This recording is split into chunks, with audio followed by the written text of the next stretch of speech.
Hey guys, welcome to my channel, and today I'm going to be talking to you about how to sound more confident. And I know a lot of people struggle with this, especially people that are even confident. They just don't sound the most confident, especially with like little habits here and there.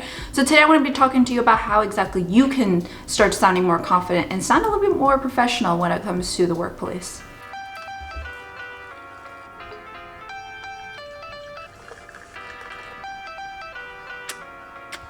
So first off, why does it matter?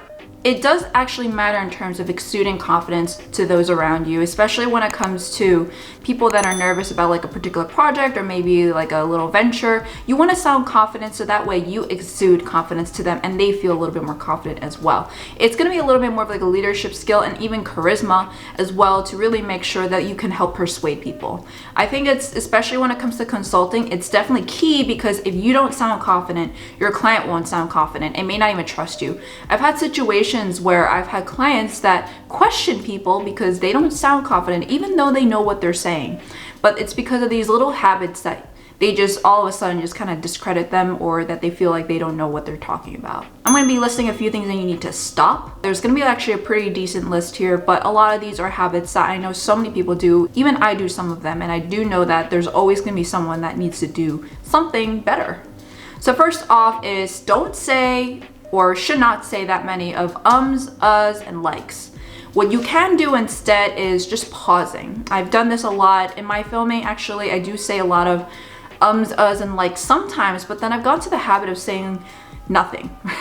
It's just like a pause, just kind of recollect myself. If you're in a meeting, it sounds a lot better than just saying ums, uhs, and likes. And sometimes it gets distracting too, because I've had people that say ums, uhs, and likes for like literally more than 5 times in a sentence, and it just gets really distracting. Not to mention, you don't sound like you know what you're talking about because you're just constantly thinking about like, oh, what should I say next? So what's better for you is just make a pause, kind of calm down a little bit, recenter yourself and see what you're trying to say, then say the entire line. It's fine to talk slower. A lot of people talk fast and then they just try to use ums, uhs, and likes to try to fill up that space because they need more time to think about what to say. But if you say something with a pause, you sound a little bit smart. You also sound a little bit charismatic. If you try to listen to a Barack Obama speech, you'll hear he does a lot of pauses. Sometimes it's really good to have like a rhetorical pause, rhetorical question here and there. It kind of has to sink in a little bit more. Sometimes less is more. Then you also have the uprise tone of a question. It's gonna sound like this all the time, and honestly, there's some videos I've watched where it sounds very annoying, and it's supposed to sound like a question. If you sound like a question, it's gonna sound a lot like you're not confident. And if you are questioning yourself, especially something that you should be confident about, like yourself. So let's say, for example, you're trying to introduce yourself. If you just say, hi, my name is Christine and I'm interested in technology consulting, it doesn't sound that polished, okay? So if you have varying tones though, you could still say something like that, but then varying tones, you go like, hi, my name is Christine and I really enjoy technology consulting. It sometimes helps too, because then you don't sound very monotonous and you sound a lot more cheerful or even a little bit more interesting because you're changing and varying your tones. So just definitely check on whenever your tones tick up like that, because the more you do that, the more people start questioning you. It's like very subliminal, because I've had like a coworker who's like one of the smartest people I've ever known, but he talks like that a lot. And then whenever we're in a client call, I know the client respects him, but then they also question him because it doesn't sound like he knows what he's talking about. He sounds like he's got that little tick in his voice. And this is something that I've seen so many people do, is saying sorry when they did absolutely nothing wrong. A lot of people, myself included in the past, and also still sometimes as like a little slip up, let's say someone bumps into me and it's like, oh, I'm sorry. I'm like, they bumped into me. Why am I saying I'm sorry? Instead, just say something like, excuse me. It's like a bad habit. I know definitely people, it sometimes sounds better to say I'm sorry, because then you know, better safe than sorry. But then when you say something like that, mentally and emotionally, you're starting to thinking that you always have to be the one that's apologizing or sorry. You have to be that unapologetic person. I mean, you should still say sorry for times that when you do need to say an apology.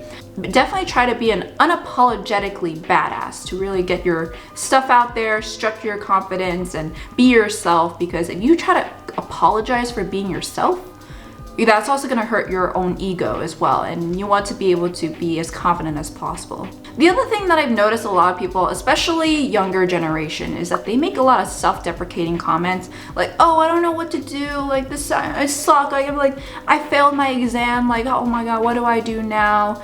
And the first thing you should think about is stop saying I suck, or I wish, or I hope. Say things more like I will, I am, I do. And that it's definitely like, even though you're faking it till you make it, it definitely helps because you're getting that mentality of really trying to push yourself out there.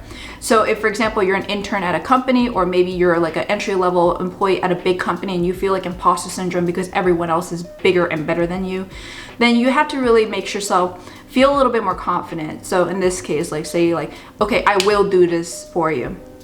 Instead of like, oh, sorry about that, I'm going to fix this for you. And like, sorry, I suck, like, I'm new, thank you for, sorry again, I suck and thank you for putting up with me. Like, you need to stop doing that, especially if you do think that you do suck, like in reality, then you shouldn't still be doing that either. Like, even though you may think it's the truth, don't do it. Just actually say like, I will improve and I will do this, and actually follow through with it.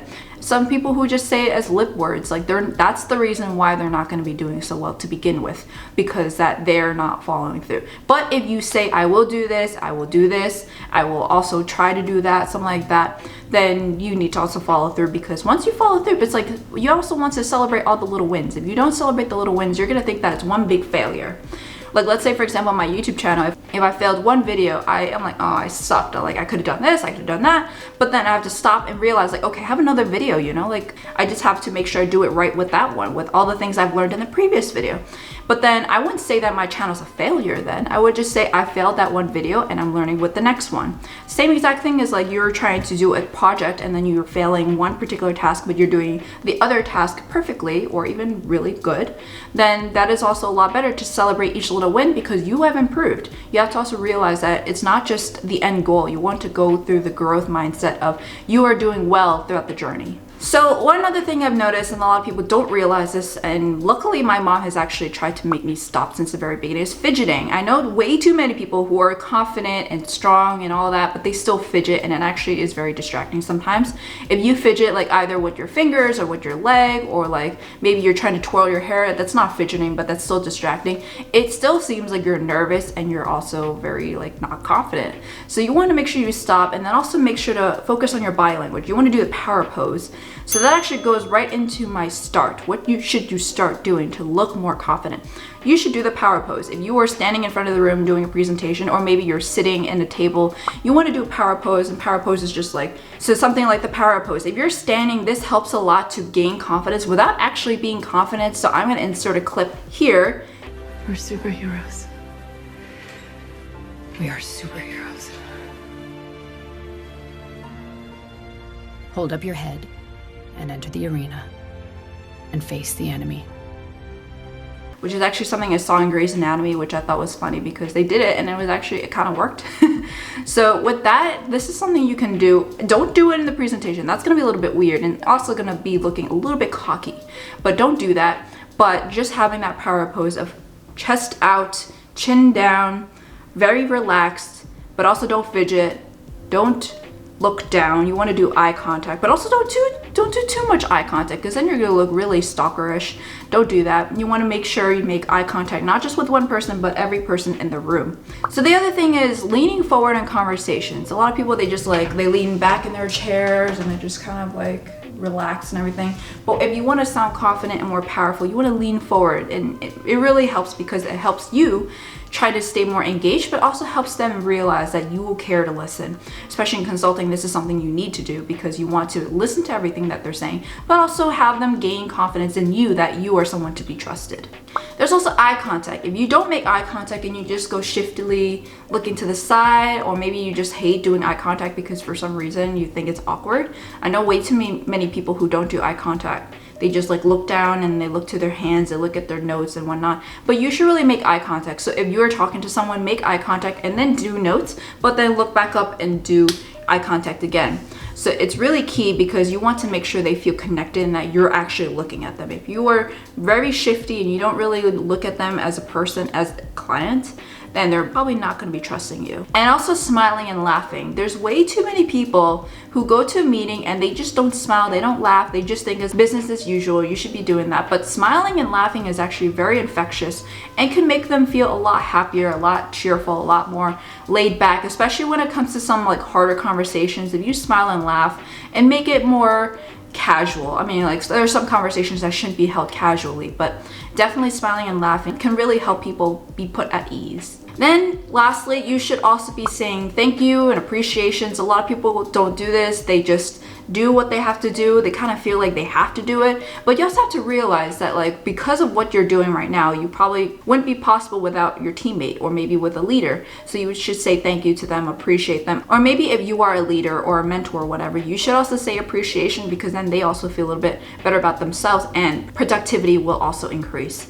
So even though these don't seem like something to make you feel more confident, they definitely do help you feel better, and they definitely feel a lot more professional as well. The more you try to help other people in terms of like confidence and professionalism, the more you'll also feel confident, because you're gonna feel like you're a true team member. And then lastly is be yourself. And I see this way too many times from like all the people in all of the ranks of life. And they either just try to think that, okay, I need to be professional, I need to be very strict, I need to be very businesslike. But then the moment they finish work, they're like almost a completely different personality. But sometimes if you bring in your personality, you can actually really connect with the client or your teammates a lot better.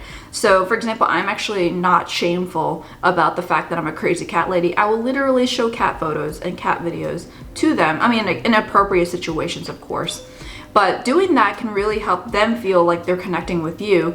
And in some cases, they will actually reveal more to you, because I've had calls where I had like a teammate that is very professional, very strict and whatnot. And then all they did was just get things done. But they also felt intimidated to bring up like small little things that mattered. Once he or she left the call, I would also be there. And then we would have a little bit more lighthearted conversation. And then they start asking me the dumb, stupid questions. But those questions needed to be asked because they were basic information. They felt that they didn't feel comfortable talking to the other person because they felt they'll be judged. But if they talk to me, that I'm like their friend, I'm like basically their comrade, I'm trying to have them trust me, they'll ask me all these questions and I will help them out. And it's a lot better than not asking, especially when it comes to a big project. You don't want this little thing in the crack to fall through. So that is something that you also need to really look into, especially being yourself is especially more important when it comes to small talk. I hate small talk. A lot of people hate small talk. You probably hate small talk too. If you're being yourself and you just try to like ask questions that you would typically ask your friends, like, oh, if this happened to you, what would you do, kind of thing? Or, oh, what restaurants do you recommend? It's not going to be like, oh, how's the weather today? Like, oh, it's great. You don't want to do something like that. You want to be yourself. You want to be comfortable in your own skin, especially when it comes to work. That's where a lot of people struggle when it comes to like work being so draining, is because they're trying to keep up a facade. If you're yourself, it should be a lot easier. If people just don't like you for being you, then that's their problem. It's not, as long as your work really helps you, and especially in consulting, they want you to be a person, because the consulting firm's product is people. Like we are basically the product. If you are just that strict, very rigid person, then you're not going to be doing your job that well. You want to be yourself, especially if you're socializing all the time. You're going to be very tired being another person. So that's all I have when it comes to sounding more confident when it comes to the workplace or in general.